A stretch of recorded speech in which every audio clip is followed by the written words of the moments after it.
बात नहीं। और ये वाला जो ग्राफ है आपको पता है अंडर रूट एक्स का ग्राफ है। किसका ग्राफ है? अंडर रूट एक्स का ग्राफ है। अगर मैं पूछता हूँ ये वाला जो अंडर रूट एक्स मेरे को फंक्शन दिया हुआ है, क्या ये इंक्रीजिंग फंक्शन रहेगा या नहीं रहेगा?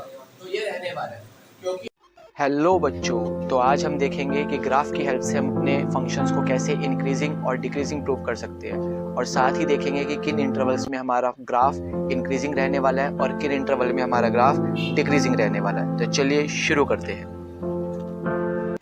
तो इससे पहले वाले पार्ट में हमने सारा अलजेब्रिक खत्म कर लिया था, और अब जो हम करने वाले हैं वो सारा करेंगे ट्रिग्नोमेट्रिक फंक्शन का। यानी कि ट्रिग्नोमेट्रिक फंक्शन अगर कभी हमारे को दे दे और पूछ ले कि वो हमारा इंक्रीजिंग फंक्शन रहेगा या डिक्रीजिंग रहेगा, या कौन से इंटरवल में हमारा इंक्रीजिंग फंक्शन रहने वाला है या कौन से इंटरवल में डिक्रीजिंग रहने वाला है, तो वो कैसे देखेंगे जरा समझते हैं। देखना भाई, पिछली बार मैंने आपको बताया था, मान लेते ग्राफ बना देता हूँ, ये मेरी एक्स एक्सिस है और ये मेरी क्या है? वाई एक्सिस है। अब मान लेते हैं यहाँ पर बिल्कुल क्या, मैंने ग्राफ बनाया फॉर एग्जांपल, फिर होगी बात नहीं। और ये वाला जो ग्राफ है आपको पता है अंडर रूट एक्स का ग्राफ है। किसका ग्राफ है? अंडर रूट एक्स का ग्राफ है। अगर मैं पूछता हूँ ये वाला जो अंडर रूट एक्स मेरे को फंक्शन दिया हुआ है, क्या ये इंक्रीजिंग फंक्शन रहेगा या नहीं रहेगा? तो ये रहने वाला है, क्योंकि आपको पता है कि जैसे जैसे मैं पॉजिटिव एक्स एक्सिस की तरफ बढ़ता हूँ, और अगर पॉजिटिव एक्स एक्सिस की तरफ बढ़ने पर ग्राफ की वैल्यू क्या करती है मेरी? इंक्रीज करती है। क्या करती है? इंक्रीज करती है।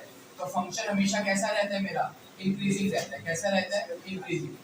पर अगर क्या होगा, पॉजिटिव एक्स एक्सिस की तरफ बढ़ते हुए मेरी ग्राफ की वैल्यू इंक्रीज ना कर कर डिक्रीज करेगी, तो हमारा फंक्शन कैसा बनने वाला है? वो डिक्रीजिंग फंक्शन।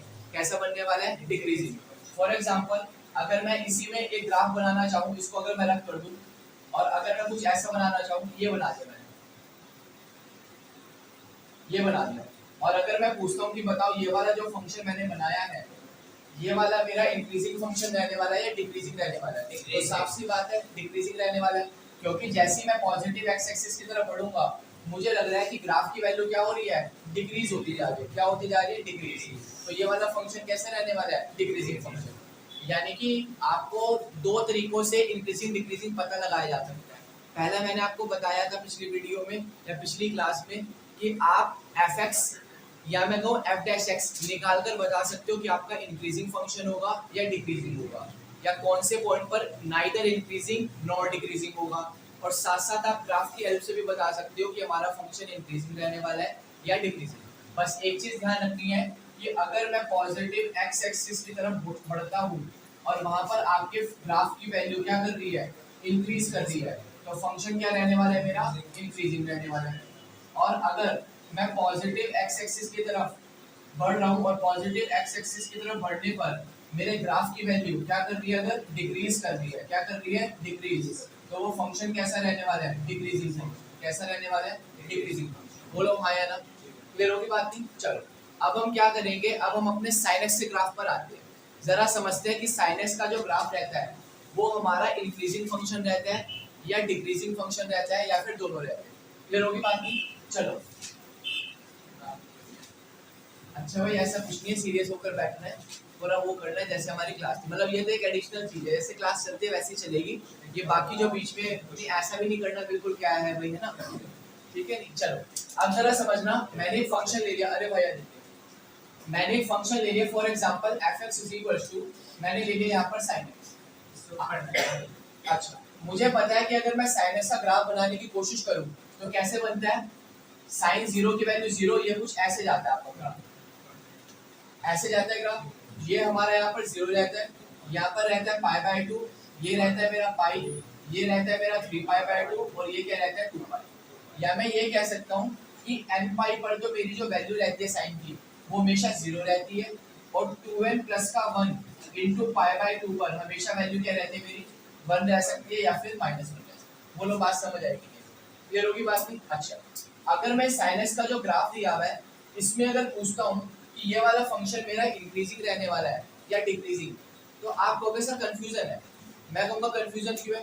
आप कहोगे सर अगर मैं यहाँ से चलता हूँ पॉजिटिव एक्स एक्सिस की तरफ, तो कहीं पर तो लग रहा है मुझे इंक्रीजिंग है, फिर लग रहा है सर ये मुझे डिक्रीजिंग है, फिर मुझे लग रहा है सर ये क्या है? इंक्रीजिंग है। यानी कि साइन एक्स का ग्राफ अगर मैं देखता हूँ ओवरऑल, तो कहीं पर तो आपका इंक्रीज कर रहा है और कहीं पर क्या कर रहा है? आपका डिक्रीज कर रहा है।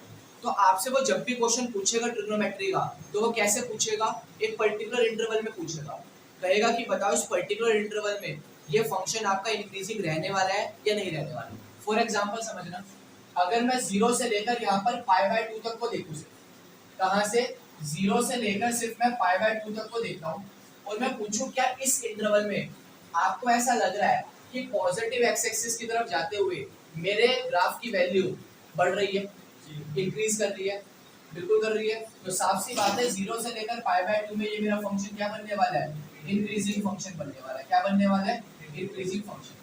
और अगर मैं क्या करता हूँ यहाँ पर रखिए, अगर मैं π/2 से लेकर कहाँ तक की बात करता हूँ, पाई तक की बात करता हूँ, तो मुझे ऐसा लग रहा है सर यहाँ से लेकर यहाँ तक मेरी वैल्यू क्या कर रही है, डिक्रीज कर रही है, या फिर पॉजिटिव एक्स एक्सिस की तरफ बढ़ते हुए ग्राफ क्या आ रहा है, डाउनवर्ड आ रहा है। और हमें पता है कि अगर पॉजिटिव एक्स एक्सिस की तरफ बढ़ते हुए ग्राफ डाउनवर्ड आ जाए तो हमारा वो फंक्शन क्या रहता है, डिक्रीजिंग फंक्शन रहता है। क्या रहता है हमारा, डिक्रीजिंग फंक्शन रहता है। पहले बताओ ये वाली बात समझ आई या नहीं है, क्लियर हो गई। अच्छा, अगर मैं यहीं पर ही cos x का ग्राफ बनाने की कोशिश करूं तो आपको पता है वो कुछ ऐसा बनता है, यानी कि ये तो हमारा क्या होता है 0, और cos 0 पर वैल्यू क्या बनती है, 1। क्लियर हो रही है मेरी बात नहीं।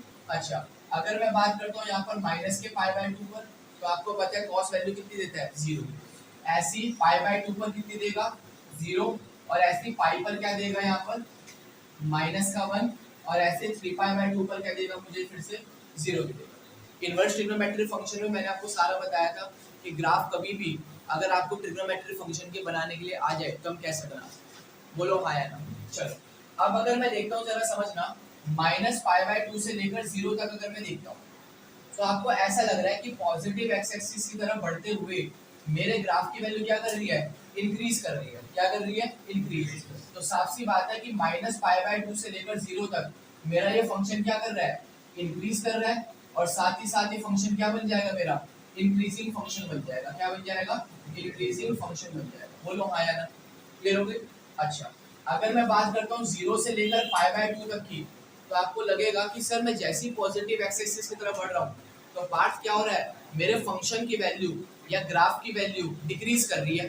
तो साफ सी बात है मेरा यहाँ पर 0 से लेकर π/2 तक मेरा फंक्शन क्या काम करेगा, डिक्रीजिंग का काम करेगा। सक्षम क्या काम करेगा, डिक्रीजिंग का।